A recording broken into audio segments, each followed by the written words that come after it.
All right, welcome to the monthly training that we call BAM. That's the Business Accelerator membership, powered by the New Work Revolution. This is Brandon Allen, and we have been doing a series on story, culture, and experience. And today we're going to talk specifically about experience as we go through this. And specifically, how do we do experience? How does that work? Now, for most of us, when we think about creating a transformational experience, when we think about going through and delivering a high-level experience to our end user, the one thing I never hear business owners say is, well, I'm not interested in doing that, or I don't want to do that. Of course, you do want to do that. Now, for the most part, we want to do that, but we don't always create the intention around doing it that we could create. And at New Work Revolution, we talk a lot about total experience design, and more specifically, how do we create a business by design versus a business by default? And so the whole how of the experience is really part of that creation of the transformational experience. And when you think about transformational experiences, there are a lot of brands who have done a great job with creating transformational experiences. So I share a few of these with you. You've got Uber, that really transformed the way that people do rides in cities when they're traveling or when they're trying to get around different places. And, one of the things that was really unique about Uber is they really had a lot of transparency about when a ride was going to come, how much a ride was going to cost. So you went into that transaction knowing what you were getting yourself into when you signed up for that experience. Now, when we talk about experience, the internal culture is really important to the external experience. And as we've seen, as much as Uber has created some good wins for the consumer, where they've fallen a little bit short is in their internal culture and some of the things that led to the removal of the CEO of Uber as a result of some of those internal failures that have come up. But Uber is an example of a company that used today's technology to create an experience for their end user.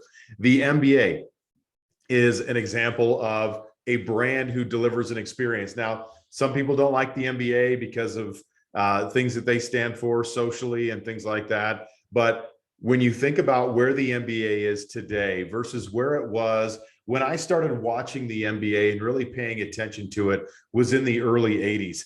And in the early 80s, late 70s, the MBA really struggled. In fact, most of the teams in the MBA around the 1980 timeframe did not turn a profit. And not only was their product not necessarily a great product, but people weren't necessarily interested in that product as well. Now, in the 80s, the MBA had a host of issues that came along with their experience. They had drug use that was rampant. They had poorly attended and really mismanaged teams.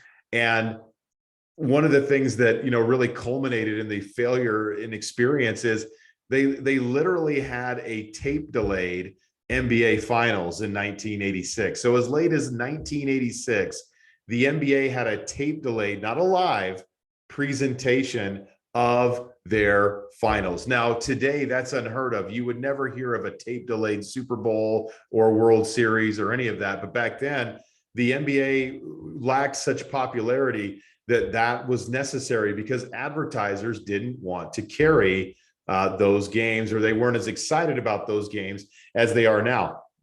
Now, if you look at the NBA, it's a multi-billion-dollar enterprise. It's doing really well, not only here in the States, but really across the globe. I mean, basketball has transformed into a global product because of the experience that the NBA has worked on delivering. And some of the things that David Stern did when he took over, he was the commissioner for the NBA for a long time. He recently passed a few years ago, was, helping people with drug problems. So one of the issues that people had with drugs is once they had a drug issue, they were scared to report that to their team, because if they did, what that meant was they were going to get suspended.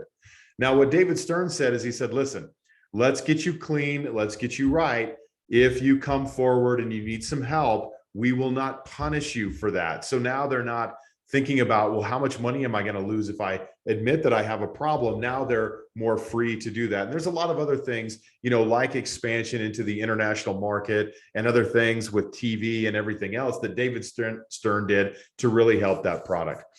Amazon, obviously, with the way shipping is and the ease and convenience of shopping on Amazon, there's a lot to say about that experience, from delivery to supply chain management. Amazon has worked really hard to ensure that people have a good buying experience with their platform. Chick-fil-A is a company that is constantly looking to innovate and really create a level of service in the fast food industry that typically doesn't exist. And a lot of fast food companies aren't really focused on service, but Chick-fil-A looks at taking their service to a different level, whether it be how they do their drive-through to the way their employees communicate and engage with other people.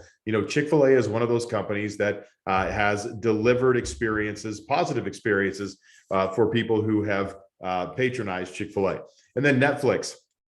Netflix is a great example of a company that has created experiences and pivoted along the way. So back in the day when DVDs were a thing, you got Netflix DVDs in the mail and you watched one, you sent it back, they sent you another one. And, you could have the 3 at a time or 1 at a time option, right? They had all these different options that you could utilize to watch movies. Now, as the popularity of the DVD and digital platforms became more popular, Netflix made a pivot. They decided we're going to be a streaming service. We're going to do away with the DVD service, and we're going to offer options through a streaming platform.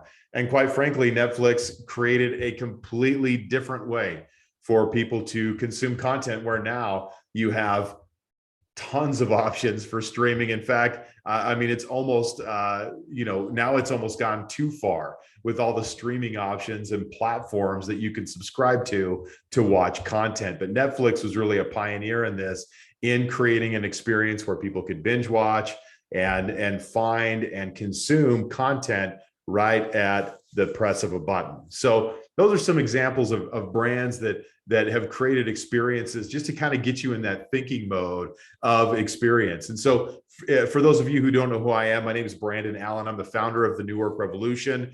We look at helping business owners be more intentional and create a business by design versus one by default, so that they can create the sort of experience that they want to create for their end user. I spent 10 years in finance and another 2 years with an Inc. 500 company, and spent a lot of time working with clients and understanding experience along the way. And for the last 13 plus years, we have been consulting leaders in how they can not only deliver great experiences for their end user, but how do they create great experiences inside of their organizations as well. So there's a 3-step process that I want to get into this. Now, as you're listening to this, there is an action guide that goes along with this. So wherever you're listening to this or watching this, make sure you look out for that in the notes, the link to download the guide, because this will make a lot more sense, especially if you're just listening to this, of what we're talking about here. But we have a 3-step process that we talk about in terms of how to create the how of your experience and what that looks like. And the first one is to identify and create your inputs. What are the things that go into the experience up front to do that? Step 2 is create the process or your signature solution. So once you've identified and you've put together your inputs, you're going to use that to create the process, or what we call your signature solution. And then step 3 is to analyze the outputs or the results and see what kind of changes or adjustments you need to make, either to your inputs or to the process itself for delivering that situation. Now, there's a couple of other things that go along with that 3-step process. And we're going to talk a little bit about feedback and where we get feedback, whether that be from customers or team members. We're also going to talk about impact accelerators. How do we enhance the value adds inside our process and make sure that this process is led at a high level by the leaders on your team. So as you look at the guide, and hopefully you have this in front of you, we've got kind of this laid out in the how of your experience, and really where this came up for me was just looking at systems design. And there's a lot of great resources on systems and systems design, but any system has three basic functions. It has inputs that go into the system. What are the things that we put into it?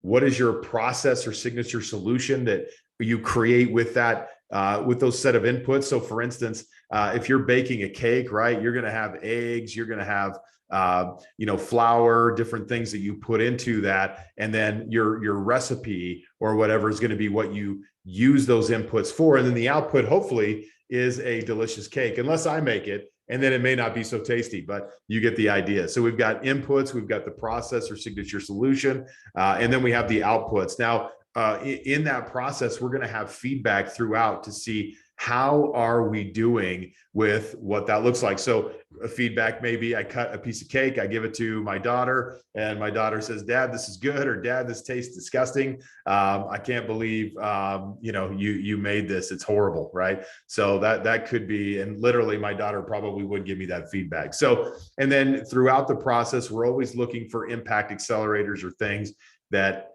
can help us really enhance the value. So let's start in this process with inputs and really talk about, well, what goes into the experience and designing the experience. And there's a few different things that I've listed here. One of them is mission. Why does your business exist? Now, this is really important. So if we're going to deliver an experience, we want to understand, like, what is this for? What are we trying to do for the public, for the people that we serve, with the business that we've created? And so our mission is really going to be that declaration of what that is. If we're not clear about that, the experience we deliver may or may not make the mark or really create the sort of impact that we want it to make. So what is your mission? What are your values? What are the things that are important to you? What are the sort of behaviors that you really hold dear in your process? So at New Work Revolution, I take the whole internal culture thing very seriously. And so and part of what helps us do that is the values that we've created within the organization. And what I want is for people who work here to have great experiences with the organization and to feel positively about that. Now, that doesn't mean that we don't have tough conversations. That doesn't mean that boundaries don't get set.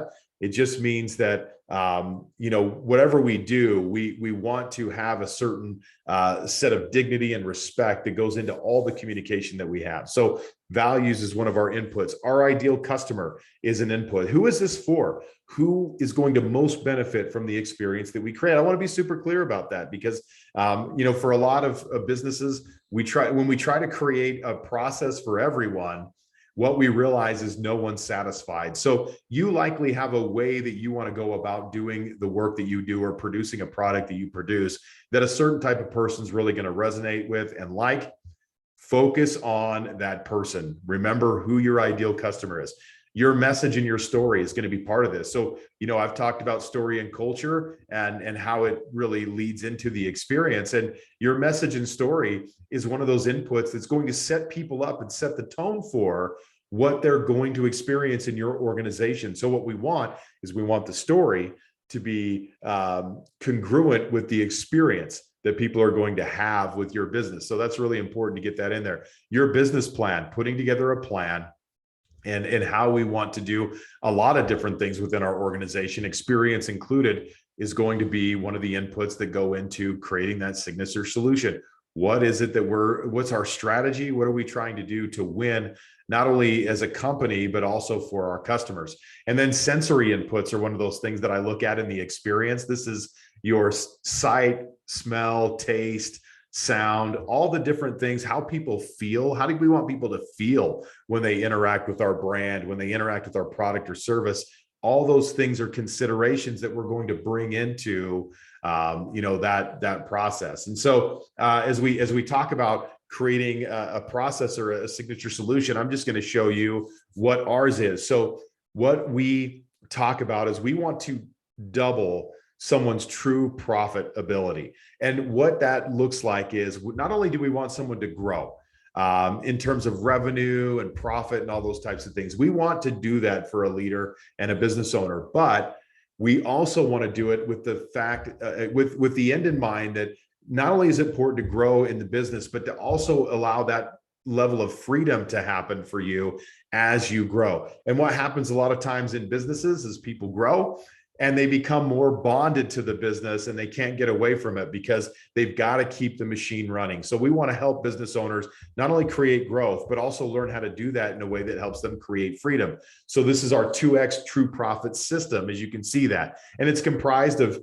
front stage, backstage, and foundation, kind of based off of experience and your business being a show. We've got kind of the foundational elements that go into that. That's the core clarity, where we have mission, vision, and values.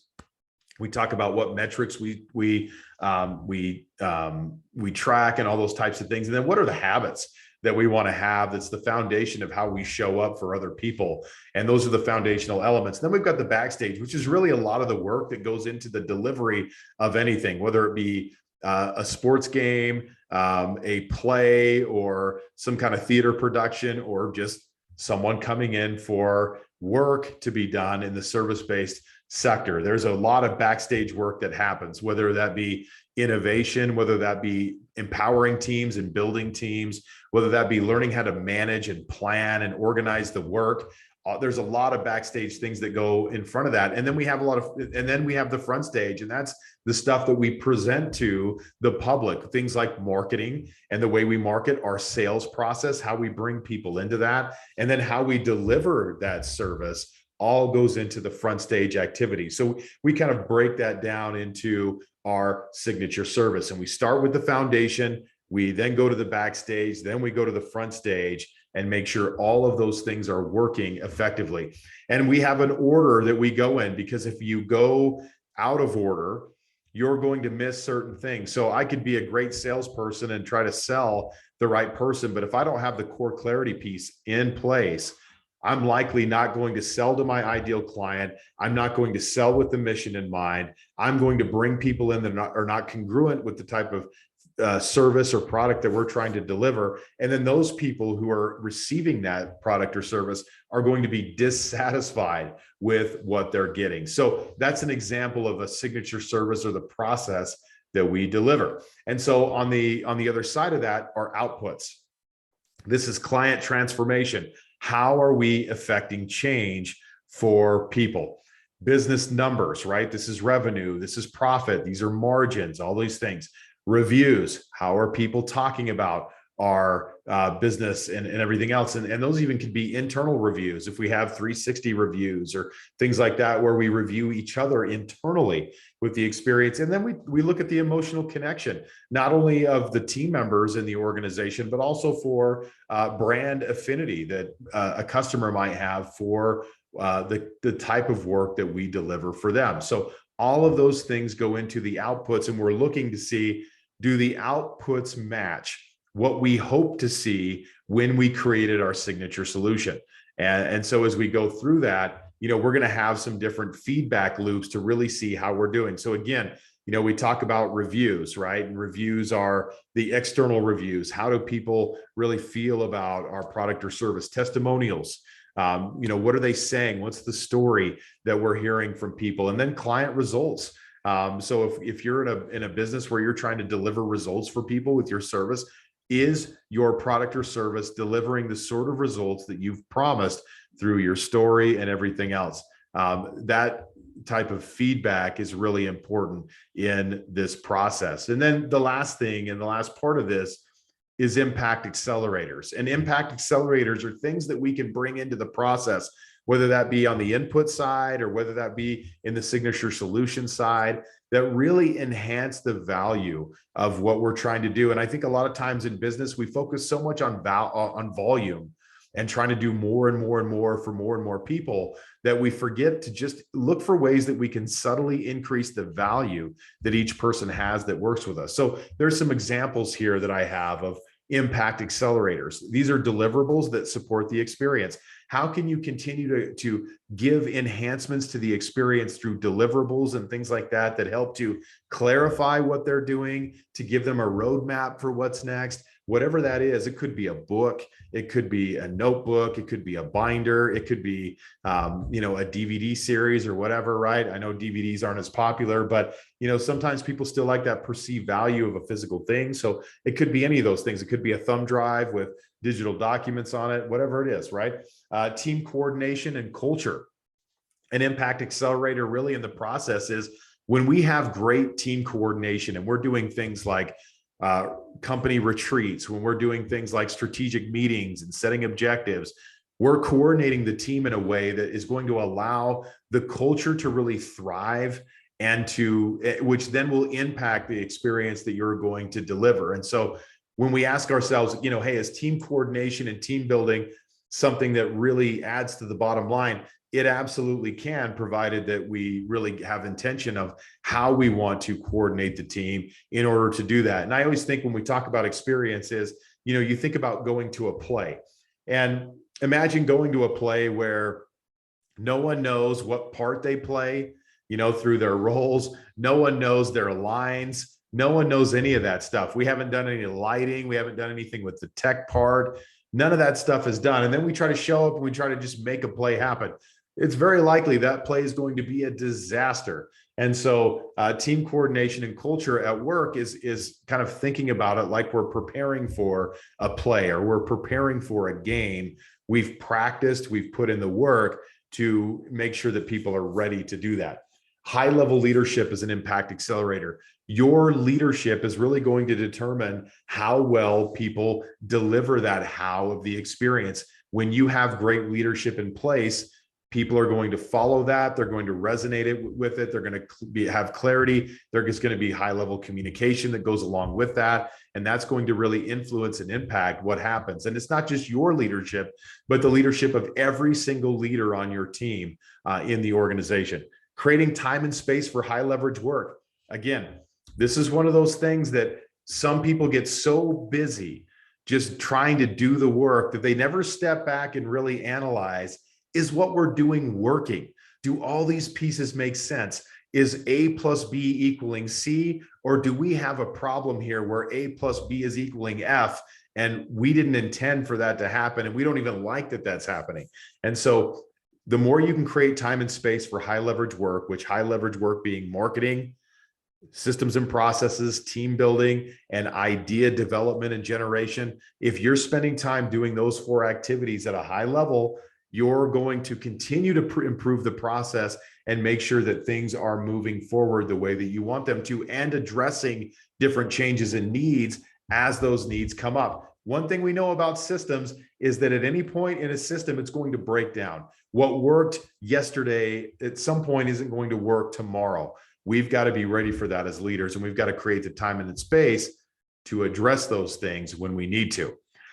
A fundamentally sound business is an impact accelerator. And look, I hate to say it's this easy, but when we have the fundamentals in place, when we're mindful of our habits, when we are credible in our words, when we have planning, when we set goals, when we talk about those goals, when we address issues and work through them, when we create accountability, when we coordinate teams and we have roles and all these different fundamental things in place in the organization, that allows the organization to run at a high level. And I'm telling you, there are plenty of businesses in your sector, in your marketplace, that are not hitting the fundamentals. And because of that, their business is struggling as a result of that. So your commitment to fundamentals, while they're not sexy, are going to give you a competitive advantage over other people. And the more clarity on the system and the processes used within the experience, right? The more clarity you can have on this, like the more clarity on what is this system? What are we trying to do with this system? What are these processes that support the system? If you're clear on those things, you're going to have an experience that's really delivering the kind of outcomes that you want to deliver in your organization. And that can be a really powerful thing when you do that. So I've got a few questions for you to kind of ask yourself when you're designing and assessing your experience process. So these are some things that as you go through the inputs and the signature solution and the outputs, you can start asking yourself to really help wrap your head around this. So the first one is, who owns the system? So if you've got an experience system that you're trying to create, who owns it? And if you're the owner and you own everything by default, and you notice that there are certain things that you're not really paying attention to and you're not really giving them your full attention, it's time to delegate that to someone else. It's time to figure out how to make that work. So it's one thing to say, hey, we want to deliver a high level experience, but then not putting any intention into it. And then you're really not delivering the kind of results that you want to be. So who owns the system? Number two, are result metrics identified?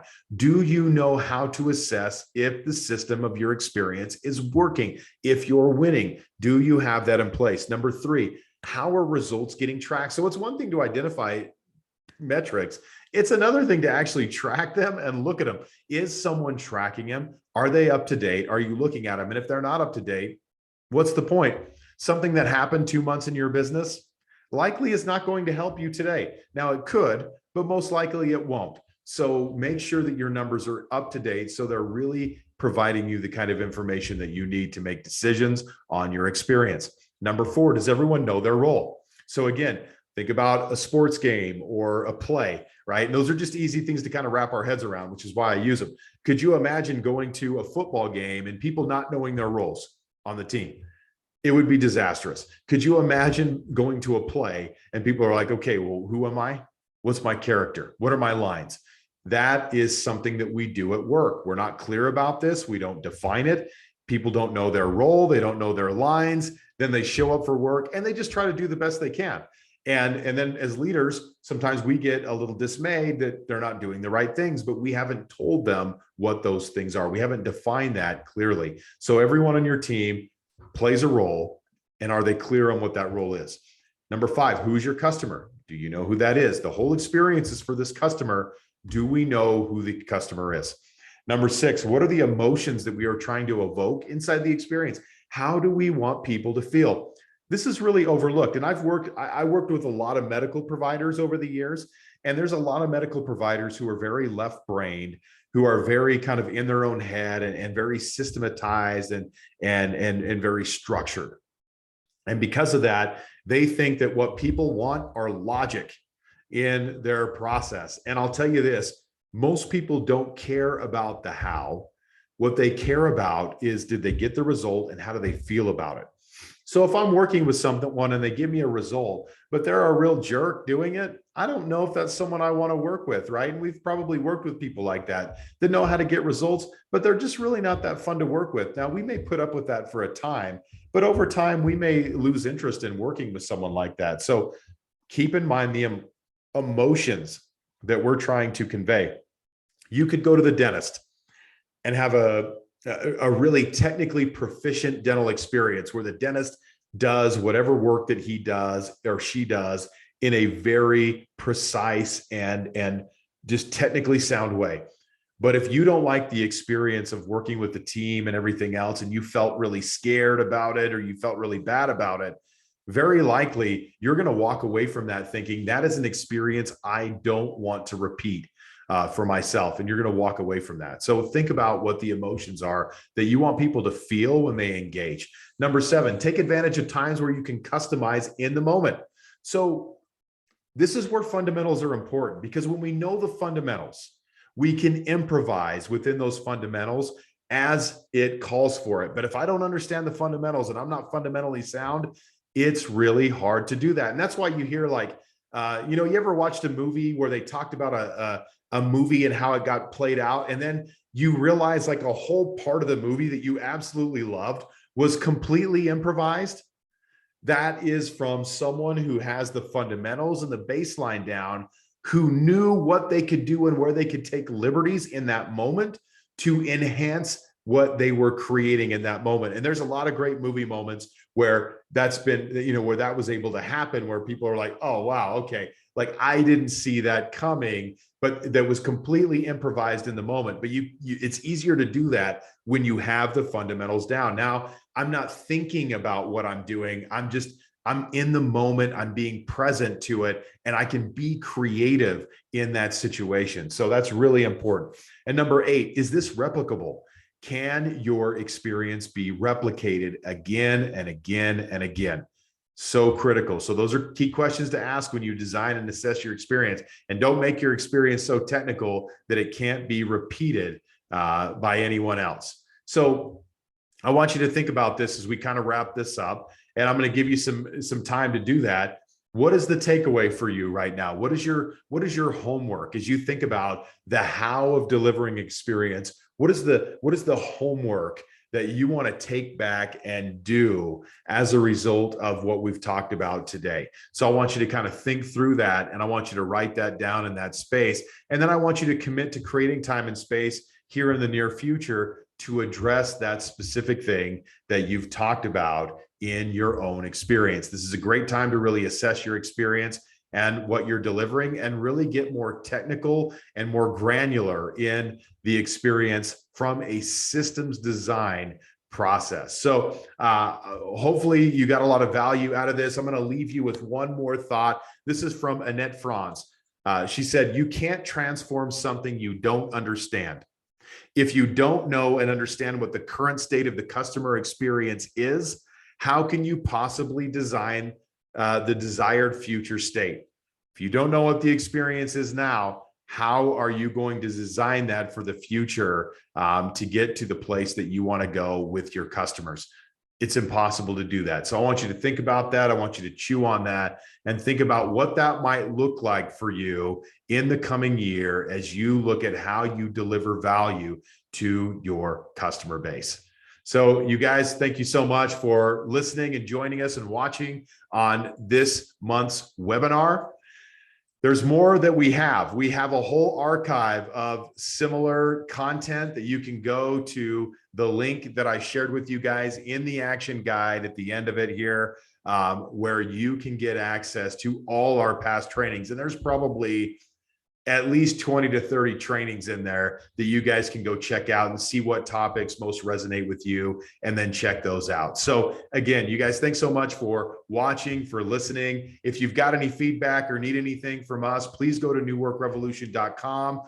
Hit us up on Facebook or Instagram. You know, we're all over the place that way. Let us know what you need help with, and we're happy to do it. So again, thank you guys so much for being here and checking this out. And we look forward to presenting a new webinar here in the coming months. So be on the lookout for that as well. All right. Thank you guys, everyone. You guys take care, and we will talk real soon.